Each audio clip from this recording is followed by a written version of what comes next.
శరత్చంద్ర దీర్ఘంగా ఆలోచిస్తూ డ్రైవింగ్ చేస్తూ ఉన్నట్లుండి ఒక చెట్టుకి కార్ని గుద్దయిపోతూ సడన్ బ్రేక్ వేసేస్తాడు. దాంతో వామిటింగ్ అవటంతో కారు ఆపేసి ముఖం కడుక్కుంటూ నిజంగానే అపూర్వ ఇదంతా చేసిందా? అపూర్వ ప్రేమ అబద్ధమా? అపూర్వ ఒక క్రూరురాలా? అపూర్వ నా మీద నిజంగా ప్రేమ చూపించలేదా? అపూర్వ శోభని చంపిందా? అని రకరకాలుగా ఆలోచిస్తూ ఉంటాడు. ఏంటి ఇండ్లంతా కూడా దరిద్రం తాండవిస్తున్నట్లు ఉంది. ఎవరూ కనిపించట్లేదు అని అపూర్వ అంటుంటే అప్పుడే శారద అక్కడికొచ్చి మీరా అపూర్వని టెన్షన్ పడుతూ చూస్తూ ఉంటుంది. మమ్మల్ని చూసి మరీ నువ్వంత భయపడిన అవసరం లేదులే అని అపూర్వ అంటుంది.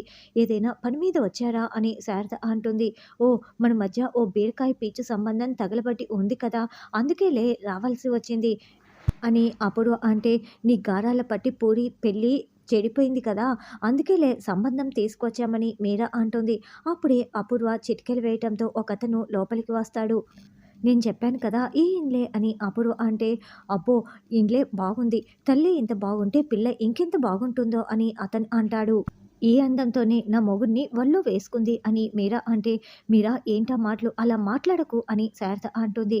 ఏంటి నువ్వు చాలా రెచ్చిపోతున్నావు, అయినా పెళ్లి సంబంధాలేదో మీరు మీరు చూసుకోవాలి కానీ నా మొగుడిని ఎందుకు చూడమని చెప్పావు? నాకేం తెలీదు అనుకుంటున్నావా? అందుకే ఈ సంబంధం తీసుకువచ్చాము. ఈ సంబంధం ఏమీ తక్కువది కాదులే అని మీరా అంటే, ఇతనేం చేస్తాడో తెలుసా? జూబ్లీ హిల్స్ ఏరియాలో అడుక్కుంటాడు బెగ్గర్. రోజుకి 5,000, నెలకి 1,50,000, సాఫ్ట్‌వేర్ ఉద్యోగానికి ఏ మాత్రం తీసిపోదు. ఇంకా నీకేమేం ఆస్తులున్నాయో కాస్త చెప్పవయ్యా అని అపూర్వ అంటే, నాకు అక్కడ 2 ఫ్లాట్లున్నాయి, ఇక్కడ 2 స్థలాలు ఉన్నాయి. అంతేకాదు బ్యాంక్ బ్యాలెన్స్ ఎప్పుడు 10,00,000కి మించకుండా ఉంటుంది. వారంలో 3 రోజులు నాన్ వెజ్ తింటాను. నేను డైట్ ఖచ్చితంగా ఫాలో అవుతాను అని అతను చెప్తాడు. మిమ్మల్ని నేను సంబంధం చూడమని చెప్పలేదు కదా, మీరెందుకు ఇలా చేస్తున్నారు అని శారద బాధపడుతూ ఏడుస్తూ ఉంటుంది. నా మొగుడినైతే అడిగావు కదా అని మీరా అంటుంది. నేనేమి పరాయి వాళ్ళని అడగలేదు, పూరి తండ్రికి చెప్పాను అని శారద అంటే, చూడు ఎక్స్ట్రాలు మాట్లాడావంటే మేమేం చేస్తామో మాకే తెలీదు. ఇప్పుడు వెళ్ళిపోతున్నాము. ఇలాగే ఏదో ఒకటి చేస్తూ ఉన్నావనుకో, ఇదిగో నేరుగా ఇతన్ని తీసుకొచ్చి పూరి మెడలో తాళి కట్టించేస్తాను జాగ్రత్త అని అప్పుడు అంటే, నేను రెడీ మేడం అని అతను సిగ్గుపడుతూ ఉంటాడు. ముందు పదండి వెళ్దాం అని వాళ్ళ ముగ్గురు వెళ్ళిపోతారు. తర్వాత శరత్చంద్ర ఇంటికి రాగానే బావా ఎక్కడి నుంచి వస్తున్నారు అని అప్పుడు అడగటంతో, సిఐని నేను నేరుగా రాజమండ్రిలో కలిసి వస్తున్నాను, అక్కడ ఎవిడెన్సులు కూడా చూసి వస్తున్నానని శరత్చంద్ర చెప్పడంతో అపూర్వ చాలా కంగారు పడుతూ ఉంటుంది. అక్కడ ఎవిడెన్సుల్లో నీ ఫోటో కూడా ఉంది అపూర్వ. బ్రాస్లెట్లో 2 డిఎన్ఏలు ఉన్నాయంట, ఒకటి శోభది ఇంకొకరిది ఎవరిదని చూస్తున్నారు. కానీ ఆ బ్రాస్లెట్ కొన్న వాళ్ళ లిస్టులో నీ ఫోటో కూడా ఉంది, నీ ఎవిడెన్స్ కూడా ఉంది అని శరత్చంద్ర చెప్పగానే, బావా నన్ను అనుమానిస్తున్నారా అంటూ అపూర్వ తెగ నాటకాలాడుతూ ఉంటుంది. లేదు, అపూర్వనే అమ్మని చంపేసింది అని భూమి అంటుంది. ఎందుకు భూమి ఇలా మాట్లాడుతున్నావు అని అపూర్వ నక్షత్ర అరుస్తూ ఉంటారు. చూడపూర్వ, నువ్వు నన్ను ఎంతో ప్రేమించావు, నాపై ప్రేమ చూపిస్తూ వస్తున్నావు, నీపై నాకు చాలా నమ్మకం కూడా ఉంది. ఆ నమ్మకంతోనే నేను నిన్ను అనుమానించలేకపోతున్నాను. అదంతా అబద్ధం అయి ఉండాలని నేను ఎక్కువగా కోరుకుంటున్నాను. ఒకవేళ అదే కనుక నిజమైతే నేను అస్సలు క్షమించను అని శరత్చంద్ర అంటే, బావా అలా మాట్లాడకు బావా, నేను పైకి ఒక రకంగా లోపల ఒక రకంగా ఉండే రకం కాదు బావా అని అపూర్వ అంటే, అలా నమ్మించి మోసం చేస్తూ వస్తూ ఉంటారు అని భూమి అంటుంది. భూమి నువ్వు కాస్త ఆగు అపూర్వ, నువ్వు నేను శోభాచంద్రని పెళ్లి చేసుకున్న తర్వాత నేను ఎక్కడికి వెళ్ళను, ఇక్కడే ఉంటానంటూ మాతో పాటే ఉంటూ పెళ్లి కూడా చేసుకోకుండా ఉండిపోయావు. తర్వాత శోభ చనిపోయిన తర్వాత నన్ను పెళ్లి చేసుకున్నావు.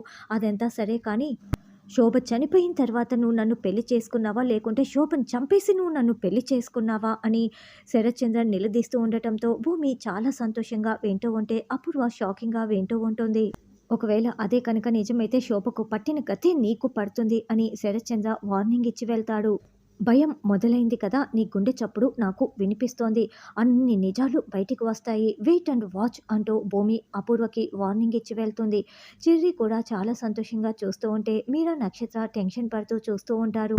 తీగలాగితే డొంకత్త కదిలిందన్నట్లు ఈ సమస్య నీ మెడకు చుట్టుకుంటుంది ఏంటి మమ్మీ అని నక్షత్ర అంటే, నువ్వు కాస్త ఆగుతావా, దీన్ని ఎలా సాల్వ్ చేయాలో నాకు తెలుసు అని అపూర్వ అంటోంది. శరత్చంద్ర పడుకొని దీర్ఘంగా ఆలోచిస్తూ ఉంటే అపూర్వ వచ్చి పక్కన పడుకుంటుంది. వెంటనే శరత్చంద్ర లేచి నిలబడతాడు. "రా బావ నిద్రపోదాం" అని అపూర్వ అంటే, "నాకు నిద్ర రావటం లేదు. నా శోభన్ చంపిన వాళ్ళు ఎవరా అని ఆలోచిస్తున్నారు. ఒకవేళ నా అనుమానమే కనుక నిజమైతే నేను ఏం చేస్తానో నీకు చాలా బాగా తెలుసు కదా" అని "నువ్వే చంపావన్నట్లుగా" శరత్చంద్ర వార్నింగ్ ఇచ్చి వెళ్తాడు. తర్వాత భూమి టెర్రస్ పైకి వచ్చి చందమామలో శోభాచంద్రన్ చూసుకుంటూ చేతిలో గజ్జెల్ని పట్టుకొని, "అమ్మ, నువ్వే కనుక బ్రతికుంటే నేను నీ ఒడిలో తల పెట్టుకొని నీతోనే మాట్లాడుతూ ఏడుస్తూ అన్నీ నీతో పంచుకునేదాన్ని. కానీ నువ్వు చనిపోయావమ్మా. నాన్న నిజం తెలుసుకోవటం మొదలుపెట్టాడమ్మా. త్వరలోనే నాన్నకి నిజం తెలుస్తుందమ్మా, తెలుస్తుంది" అని శోభాచంద్రని చందమామలో చూసుకుంటూ కాళ్ళకి గజ్జెలు కట్టుకొని నాట్యం చేస్తూ ఉంటుంది. అలా ఎంతసేపైనా నాట్యం చేస్తూనే ఉంటుంది. అప్పుడే కేపీ అక్కడికొచ్చి, "అమ్మా భూమి, నువ్వు ఎంతసేపటి నుండి నాట్యం చేస్తున్నావో నీకేమైనా అర్థమవుతోందా" అని అడుగుతూ ఉంటే, అమ్మని చందమామలో చూసుకుంటూ, "నాకు టైమే తెలియలేదు మామయ్య" అని భూమి అంటుంది. "అన్నం కూడా తినకుండా ఏంటమ్మా, రా నేను తినిపిస్తానని" కేపీ చాలా ప్రేమగా తినిపిస్తూ ఉంటాడు. భూమి ఆనంద బాష్పాల్ని కారుస్తూ, "మావయ్య, ఈరోజు నాకు ఎంత సంతోషంగా ఉందో తెలుసా? మెల్లమెల్లగా నాన్న నన్ను కూతురుగా ఒప్పుకుంటున్నాడు మావయ్య. నిజం తెలుసుకుంటున్నాడు. త్వరలోనే గగన్ బావని తానే తీసుకొచ్చి, నువ్వు ప్రేమిస్తున్న మీ గగన్ బావ ఇదిగో అంటూ నా చేతిని, గగన్ బావ చేతిని ఇద్దరిని కలుపుతాడు మావయ్య. నాకు ఆ నమ్మకం ఉంది. నా గుండెలపై ఉన్న భారమంతా ఒక్కసారిగా దిగిపోతున్నట్లు ఉంది మావయ్య" అని భూమి అన్నం తింటూ ఉంటుంది. తెల్లవారిన తర్వాత శరత్చంద్ర పరధ్యానంగా మెట్లు దిగి వస్తూ పొరపాటున కాలు స్లిప్ అయి కింద పడిపోతూ ఉంటే భూమి పట్టుకుంటుంది. "నాన్న, మీరు మనసు ఎక్కడో పెట్టుకొని మనిషి మాత్రమే ఇక్కడ ఉన్నారు నాన్న. చాలా నీరసంగా కూడా కనిపిస్తున్నారు. ఏమైనా తినండి నాన్న" అని భూమి చెప్తుంటే, "వద్దు, ఆకలిగా లేదు" అని శరత్చంద్ర అంటారు. "నాన్న, త్వరలోనే అన్ని నిజాలు బయటికి వస్తాయి. మనం ప్రేమిస్తున్న వాళ్ళు మనల్ని మోసం చేస్తున్నారని తెలిస్తే ఆ బాధ ఎలా ఉంటుందో నాకు చాలా బాగా తెలుసు నాన్న. మీరు నాకు దగ్గరవ్వాలని కాదు నాన్న.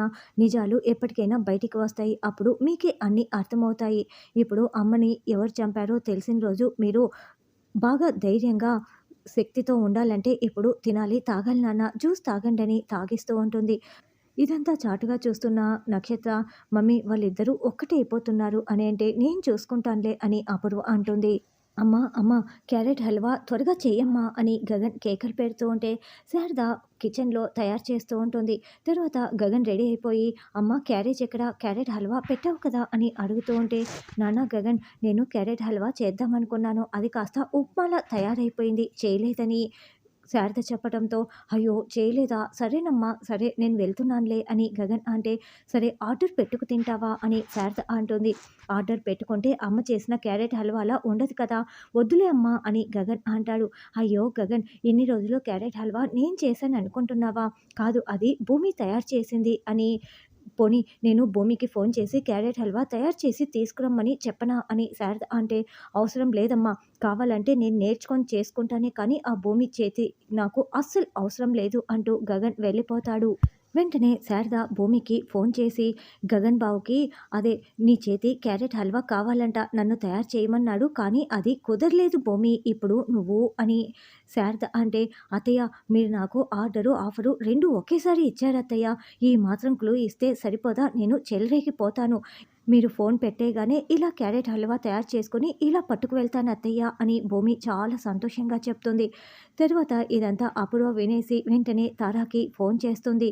"ఏంటి తారా, ఏం చేస్తున్నావు" అని అపూర్వ అంటే, "గగన్‌కి మెసేజ్ చేశాను. రిప్లై కోసం ఎదురు చూస్తున్నానని" చెప్పడంతో, "నువ్వు ఇంత అమాయకంగా ఉంటే ఎలా" అని అపూర్వ చాడీలు చెప్పడం మొదలుపెడుతుంది.